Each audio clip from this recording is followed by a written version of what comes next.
So, welcome everyone. I work for a company called Sysomos. We're out of Toronto in Canada. I like it typically about -20, so they drop the temperature in here just for me today. Hopefully it'll warm up as I get talking.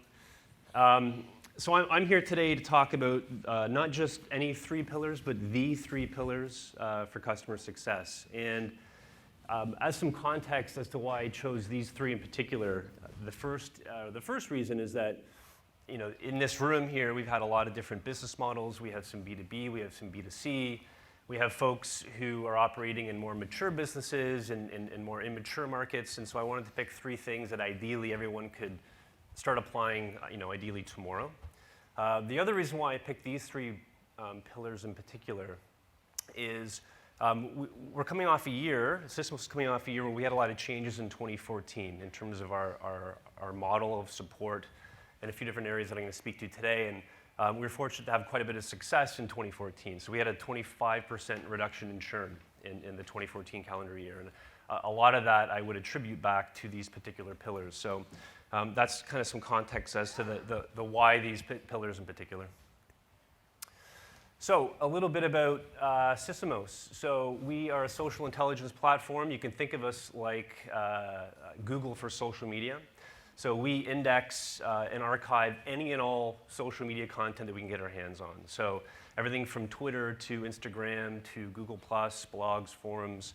I kind of steer away from the term big data if I can. It's kind of used quite a bit. So I'll call it a voluminous data environment that we operate in. But just to give you a sense, I think some of the stats are there, but we're looking at 1 billion posts a day, 4 terabytes of data. And we let customers access this content to analyze their brand health, to operate a community management environment, to do research, to take a look at threats, for example, to some personnel or to their company. The use cases are quite long, and we've been privileged to work with 8 of Interbrand's 10 companies, 8 of Interbrand's top 10 global brands over the last few years. So I know, sometimes you're looking for like the perfect picture, right, for a presentation. You just want the most amazing picture to put on a slide. So I searched the word challenge on Google, and it's pretty cliche, right? I'm getting back sumo wrestlers versus tiny sumo wrestlers, and there's, goats on the side of a cliff. There's all these challenge pictures that I wasn't too fond of. So this is my daughter. It's from a couple Easters ago, and she's since made amends with the Easter Bunny, but she had a challenge on her hand on that day. Linking back to Systemos and our challenge, so I've been with Systemos since 2009, so that was the year that we launched, and I started my current role towards the end of 2013, and I was given a few challenges when I stepped into this new role. The first was to arrest and then see some reductions in churn. I had to reevaluate our support structure. We had been seeing churn rates gradually increase. And then also allow Systemos to use service as a unique differentiator in the marketplace. So that was the challenge that I walked into, and my manager gave me just enough rope to be able to hang myself with, and he said run with it. So the first thing that I did was take a look at our support structure, how it was configured at the time. And so looking at 2013, it was set up probably not too different than most SaaS companies right now.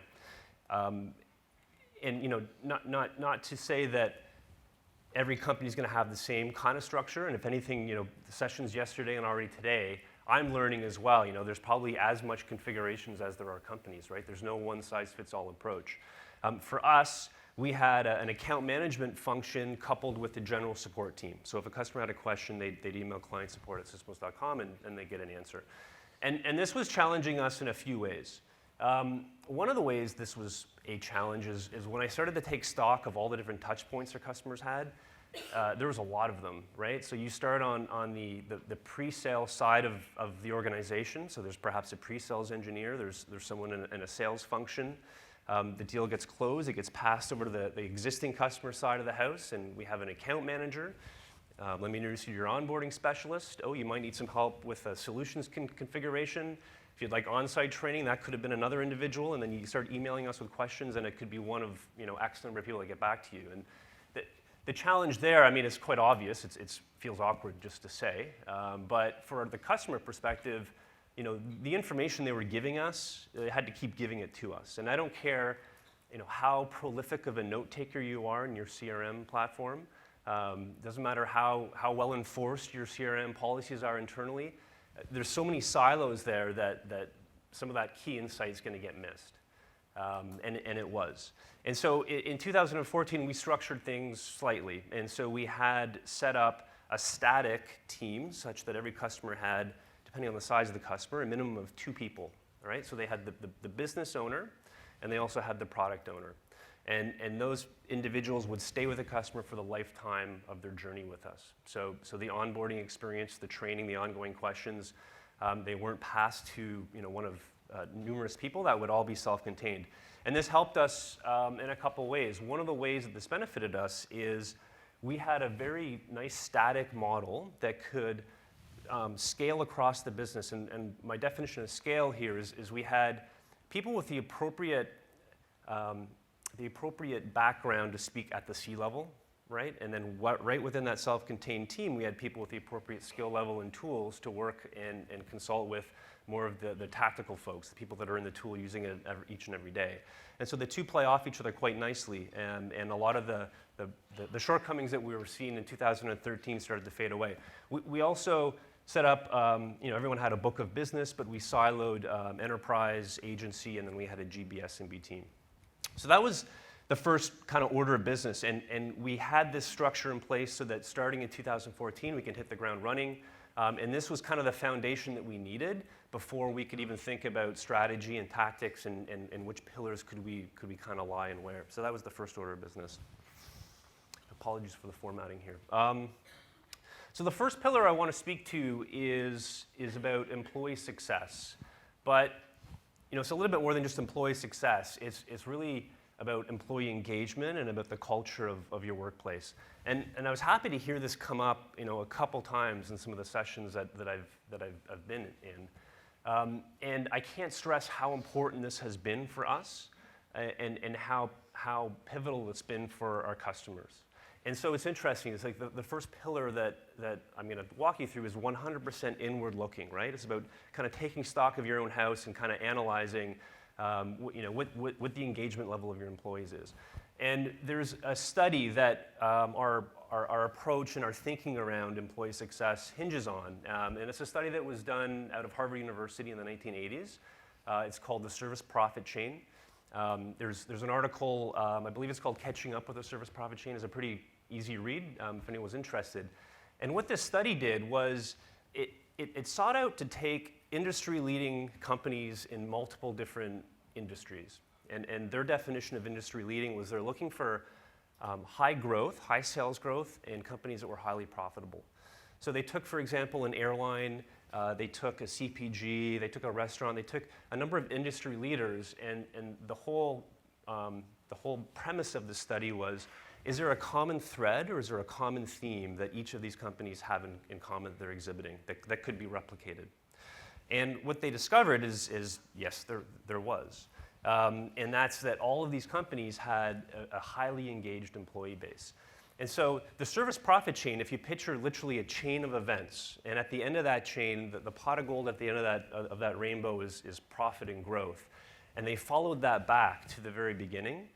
What they found was they had an employee base that was engaged. They had managers that were competent and that were invested in their staff. They had communication that made its way down to the frontline troops. They had alignment around not just what the corporate goals were, but what are your departmental goals, what are your individual goals. So there's a lot of kind of small things that these companies did really well. And when it came time to having an engaged workplace, really it's taking a look at pay and benefits, which we did. It's taking a look at and recognizing performance, right? Not a lot of, these aren't groundbreaking things. They're pretty easy to do and pretty easy to take stock of. One of the benefits of having an engaged employee base is employees stick with you a bit longer, right? And that has a huge impact. that has an impact, number one, because that tribal knowledge kind of sticks with your organization. There's so many things that are kind of unwritten that you just pick up over time. And picture your last few service experiences, whether it be buying a coffee or shopping for clothes, dealing with a telco. It could be anyone. In an instant when you're dealing with someone that knows what they're doing, right? That experience, you just can't explain how relieved you are. It's like this is going to be easy, this is going to be quick, and it's going to be accurate, right? So you miss out on that. If you have an employee churn issue, that tribal knowledge, that experience, those efficiency gains go out the window, and they can be felt by customers. Customers, so the second part of that chain, right? They're going to benefit from that engaged employee base. It turns into loyalty, and then as the chain is completed with profit and growth. A great company that I like to reference that does a good job with this is Amazon. You may be familiar with this story. They pay individuals, so does Zappos actually, they pay individuals $2,000 at the end of training to leave the company. At the end of year 2, it's an additional $1,000. At the end of year 3, it gets up to $5,000 they pay you to leave the company. So that company is going to be writing a lot of checks if they're not confident in the degree that they can engage their employees and have that aspect of their business squared away. Second pillar that I'm going to speak to, this was probably one of many sessions that has come up yesterday and probably already today, is the customer life cycle. So most folks probably have or are thinking of a life cycle for their employees. What's the journey? What happens? What are the activities that your staff do on the onboarding side of things? What are the activities during renewal? Folks map this journey out. And this is actually this is the Totango Lifecycle. I pulled this off of their site. They have a nice, pretty looking one that I wanted to show. The premise of this pillar, though, is how can you layer on automation and how can you layer on technology to scale without losing intimacy, without losing relevance, right? And it can be done, and it can be done very, very effectively. And there's a lot of force multipliers there that you can take advantage of. So we think of automation in the life cycle in two different ways. The first is we build automation that's time-based. And by time-based, what I mean is that as soon as a customer touches our product, a clock starts. And so we know when they're 30 days in, we know when they're 90 days in, we know when they're a year in. And we layer upon that clock a series of pretty logical pieces of communication that's going to come to them. So for example, our first phase is onboarding. And so this doesn't replace one-on-one. This doesn't replace a high-touch environment. This isn't replacing what we're doing with the team in and of itself. It's complementing it. So it's sending out, for example, a welcome message, making sure that the customer sees and knows of all the different resources that are at their fingertips. There's different learning styles. This is one way to reinforce those that are self-learners. Things like did you know links. And I might have mentioned this earlier, if not. The communication we send is either email-based or it's in product. It's pop-ups that are triggered within the platform itself. Going on to the engagement phase. For us, this is all about new features, making sure that we're getting wide and deep and sticky within a customer's usage base. So making sure that we're inviting them, for example, to our beta environment. It's not probably applicable in the first 30 days. They're just getting their head around how to use what they've purchased. You're not going to want to confuse them with, have you seen what's over here behind door number 3? So inviting them to our beta environment, offering refresher training, so on and so forth, and then through to the renewal phase, where we want to make sure that they're aware that we've got a really exciting roadmap that they're going to want to take advantage of come a successful renewal. So that's the first dimension of automation that we've layered in, and it wasn't until the tail end, I'd say, of 2014 that we started to do this, and so we're still sort of learning and adjusting and continuing to roll this out. The other automation is in relation to behavior. So behavior is all about how our customers are or perhaps aren't using our product. So for example, a login gets sent to a customer.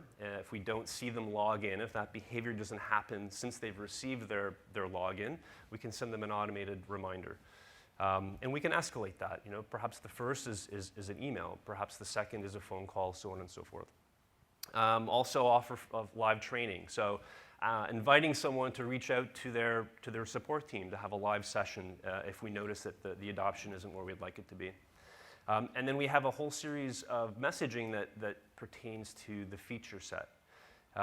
So if someone's using Instagram, our Instagram data source, for example, quite heavily, would send them, here's 3 lesser known ways that you can start to leverage Instagram data for your business.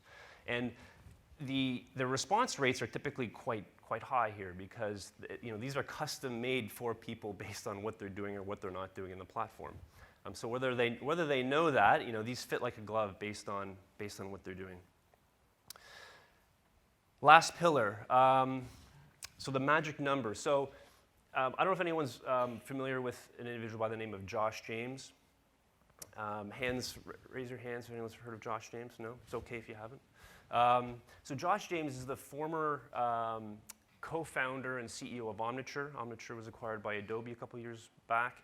He's the current the current founder of a company called Domo, a data visualization company.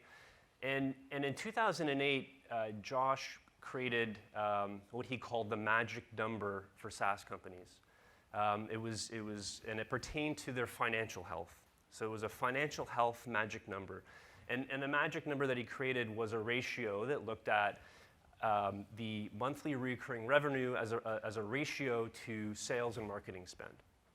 And it was a single number, and it allowed Omniture at the time to understand and gauge their financial health, but it was also great analysts like this number because they could run it if they could get this data on any company and sort of force rank and see how a company's doing with respect to their peer group. So that's a great number for a CEO, for a CFO, right? But what about the frontline troops? What's their magic number? That's not necessarily as applicable to them. And so we started thinking about that very question. What is the magic number for our staff that deal with customers so they know at an instant, what's the general health of their customer base? So, spoiler alert, Totango is the way that we gauge health. And it's been an interesting sort of journey getting to, what's the exact definition of health for Sysomos? And this is an iterative process for us. We've got a number of different tools in our toolkit that we can take a look and we can listen and we can measure and we can pull data from. And so what we did is, we took some customers that churned, and it's a matter of looking at, for that data set, what was their Totango behavior? What did it look like? What was the NPS score, right? What was their open rate on communication that we sent via Intercom, which is the time and the behavior-based app that we used. So this isn't an exact science, We don't have, I can't tell you that we have a measure that predicts with 100% accuracy if someone's going to churn or not. To give you a sense of us boiling the data, one of our particular products in the market, Systemos Map, we define positive health for that product as 20 usage days a month or 1,000 minutes a month spent in our system, right? So when we took a look at customers that were doing that, we were pretty confident that we're ingrained in their DNA. If our tool was down, it would disrupt their business. There was a dependency on our product in that company. And so that's for example, the definition of good health that we have for that particular product.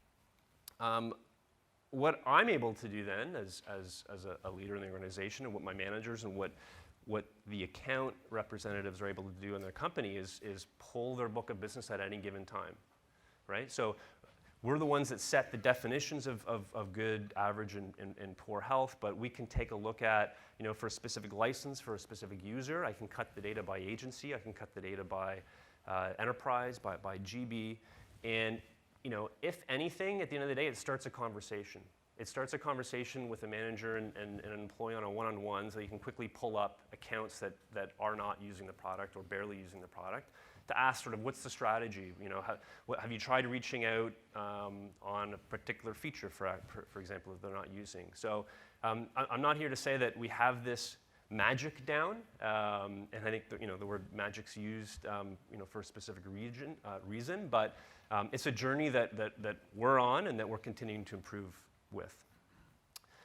So results. So I think I mentioned some of them as I've been going through, but just taking a look at 2014. So if I take a look at the combination of the restructuring that we did with the support team, with some of the pillars that I just described today, we had a very impressive, a great turnaround and a reduction in churn across the business.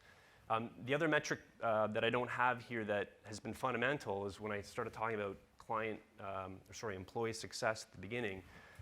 We're on month 19 now, where we haven't lost a single employee on our support team in 19 months, right? So that's paid dividends for us, the efficiency gains that I mentioned earlier. And just the overall change in that and the overall change in the structure, a litmus test that I like, we don't have a professional services arm, but a litmus test that I like is we have customers who regularly ask to put people on retainer, which to me is a vote of confidence in terms of the service that they're getting. So that's my talk. I thank you, Vince Vaughn, for your stock photos, if anyone missed that. And I've got a few minutes. I'd be happy to answer any questions. Yes? Pardon me? Is there a Totango representative here? Is that? Do you guys do that? Cool. If not, feel free to contact me directly. Be happy to chat. Yeah. Yes. Does everything roll up into Totango that you showed on the slide of your measurement toolkit? Good question. So, if you didn't hear the question was, with our toolkit, is everything integrated, right? So I would love to say the answer to that is yes. We had to move quickly, we had to get out of the gate in 2014 running with these products in place so that we can get some visibility in our business. I would say very little of them are integrated, but a best practice for me is don't get stuck in integrations for the sake of integrations. It can become addictive, right? You start saying this is going to speak to that, and then a ticket will come in, and we'll know. You've all been there, right? It gets exciting to picture that. That's what 2014 is largely going to be a part of. We're restructuring our instance of Salesforce, and so that has to be done before we start connecting everything in. But we've seen a lot of value with them being in silos. It creates a few different logins during the day. We don't have SSO necessarily, but that's kind of also in the works. Yeah. Yeah. So with those customers you have that maybe are persistently in the red, Yeah. Totango, and just have low usage, and it's hard to kind of get them to engage with you. As you're relaunching this process, how did you go about reintroducing their new way, especially to those ones who were maybe less receptive to hearing from you? Yeah. So, it's a situation we've all been in, right? It's the radio silent customer, right? And even worse when it's radio silent and there's no usage. That's code red. So some of the things that we do, we drink our own champagne. So we use our software to track what's happening with our customers' brands. We also set up Google alerts to be quite useful, so that you can come at them with some timely, relevant information, right? I saw the article XYZ, and we're in an enviable position that we can then use our data to actually show what the impact was. So you have to have something relevant. I think part of the mistake is just not understanding the business objectives to begin with, so you don't know the language to speak. If you know the language to speak, then you're going to get a reaction. And then in some cases, you have to carefully sort of go around the gatekeeper, right? You got to find other individuals, either via LinkedIn or that could also be of use with the product. I also am a big fan of making sure that you're aware of the structure of the organization, because someone paid money for your product. someone in that organization is going to be upset that it's not being used. It may not be the people that have been tasked to use it, but you could have a different kind of conversation with the person whose budget that comes from that could be motivating for the rest of the staff. So it's all sensitive things. You have to be careful on how you kind of approach that, but I've seen that working as well. Yeah. Yep. You talked in the beginning about creating a static team. Right. What roles made up that team? Yeah, so there's two basic roles. There's a business owner. So in this case, that person carries a bag. And then we have, think of it as the product owner. So they can get a bit deep and in the weeds from a technical perspective. And that individual's in another actually silo within the organization. It rolls up on the operational side. There's some incentives from a sales perspective there, but those are the two basic roles. You can think of business owner and product owner. We phased that out. So yeah, one of the challenges we found was that it's like breaking up with your customer, right? You have a great onboarding specialist, you get all cozy, you get them up and running, and then they say, okay, like see you later. You're not allowed to email me anymore. I'm on to the next job. So that individual that does the onboarding remains with the account, and that was a big aha moment for us. Yeah, we got a lot of uptake after making that change. I've got flashing red lights here, so I'm out of time. I'll be around later today, and if anyone has any questions, please let me know. So thank you very much.